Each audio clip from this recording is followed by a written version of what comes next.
Hello friends, welcome to my official channel TP academy.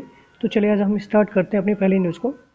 पहली news हमारी America में H1B पंजीकरण और आवेदन को लेकर नई प्रणाली लॉन्च। तो न्यूज़ में क्या दिया है, अमेरिका में H1B वीज़ा और ग्रीन कार्ड बैकलॉग में सुधार को लेकर राष्ट्रपति जो बाइडन हर संभव प्रयास कर रहे हैं। बुधवार को अमेरिकी नागरिकता एवं आव्रजन सेवा एजेंसी ने H1B वीज़ा रजिस्ट्रेशन व आवेदन को लेकर नई प्रणाली लॉन्च करने की घोषणा की है।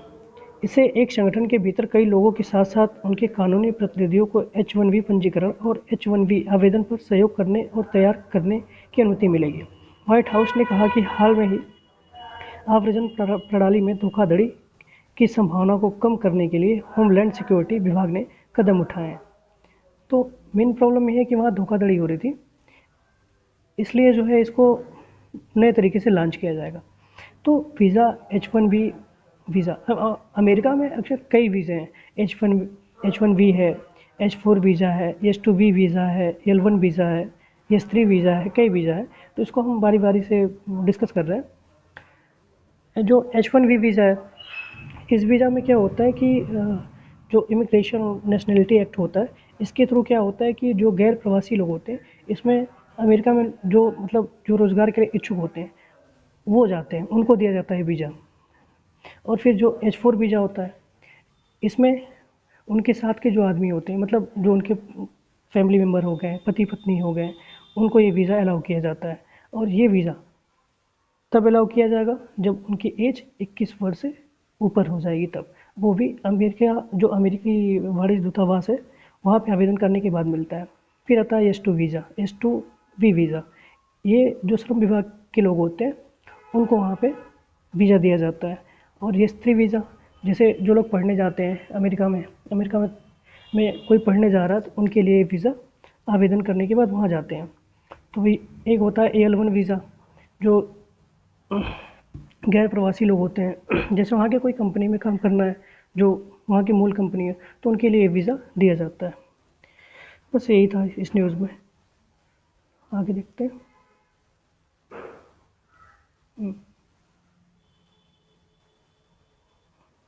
ये न्यूज़ है, 1.226 लाख करोड़ की लागत से बनेंगे 3 नए सेमीकंडक्टर। ये सेमीकंडक्टर वो होते हैं ना, जो जैसे जो लग्जरी गाड़ी होती है या फिर मोबाइल फ़ोन्स होते हैं, जो ऑटोमोबाइल्स के क्षेत्र में बहुत काम होता है इसका, सेमीकंडक्टर का। तो सेमीकंडक्टर जो है एक ऐसी सामग्री है जो कंडक्टर और इंसुलेटर के बीच चालकता होती है, उसका काम करता है। वे मतलब बने होते हैं सिलिकॉन के या फिर गैलियम के, आर्सेनाइड के, इसके बने होते हैं।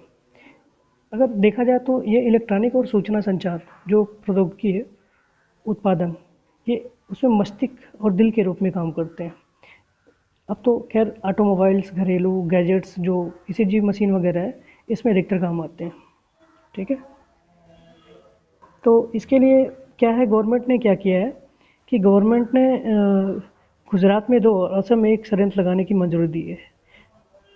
इसे भारत क्या करेगा, भारत अभी बाहर से आयात कर रहा था, अब क्या करेगा, अब भारत जो है अपने यहाँ से निर्यात करेगा। यहाँ दिया है ना कि कैबिनेट ने गुजरात में 2 और असम में 1 संयंत्र लगाने को दी मंजूरी। चिप निर्यात भी कर सकेगा भारत। तो बस यहीं तक है। अगली न्यूज़ है, पीएम श्री स्कूल योजना पर 5 राज्यों की आनाकानी। तो आनाकानी से हमको कोई मतलब नहीं है, हमको आनाकानी नहीं देखना, बस ये देखना है पीएम श्री क्या है।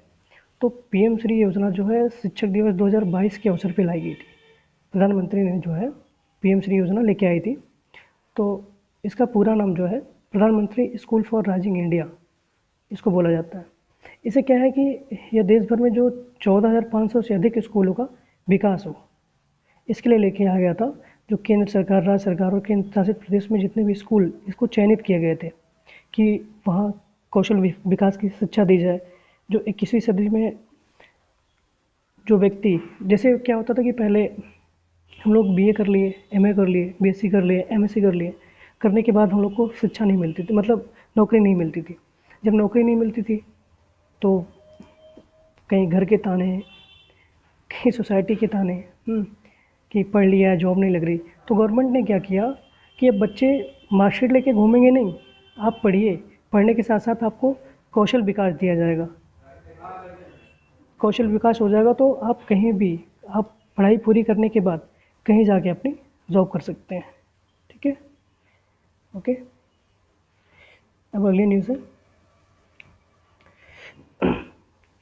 मॉरिशस में भारत ने बनाई हवाई पट्टी। तो मॉरिशस मॉरिशस जो है अफ्रीका महाद्वीप के पूर्वी छोर पे है।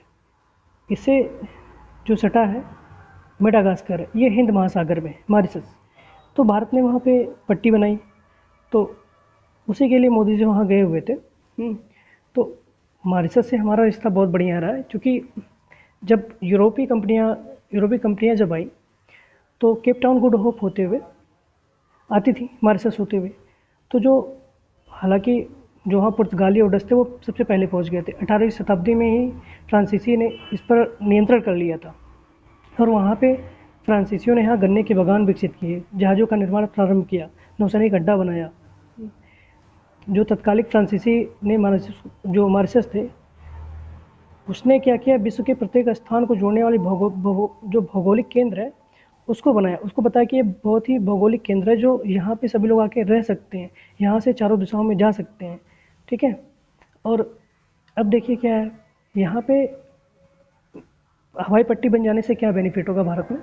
भारत को क्या बेनिफिट होगा, जैसे जब हवाई पट्टी बन जाएगी तो चाइना जो है अपना हिंद महासागर में अपना विस्तार कर रहा है, तो वहाँ सैनिक अड्डा बनाएगा। तो भारत भी क्या करेगा, अब जैसे कल आपने न्यूज़ देखा हमारी मालदीव का। मालदीव में क्या हुआ था कि मालदीव वहाँ पे अपना सैनिक रख रहे हैं चाइना वाले। तो इससे क्या होगा, भारत की जो एकता और अखंडता को लेकर ना प्रॉब्लम क्रिएट हो जाएगी। तो कहीं ना कहीं वो हमको चारों तरफ से घेरने का प्रयास कर रहा है। ठीक है, बस यही है आज की न्यूज़ में। थैंक यू, कल मिलते हैं आपसे।